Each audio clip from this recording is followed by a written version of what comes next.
তো নায়িকাদের কাছে আমি প্রিয় ছিলাম, এটা অত্যন্ত দুঃখের বিষয় যে নায়িকারা আমাকে কোনোদিন বলেনি।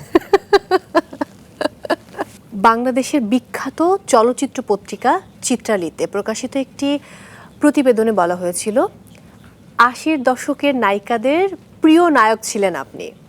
আপনার ফিগার, হাইট, লুক, অভিনয় সব মিলিয়ে অন্যদের থেকে আলাদা হওয়ার কারণে নায়িকারা নাকি আপনাকে খুব পছন্দ করতেন।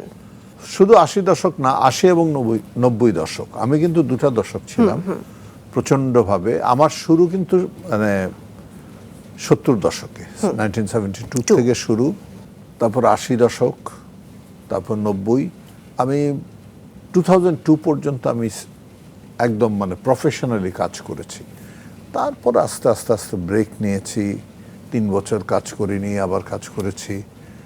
তো নায়িকাদের কাছে আমি প্রিয় ছিলাম, এটা অত্যন্ত দুঃখের বিষয় যে নায়িকারা আমাকে কোনোদিন বলেনি।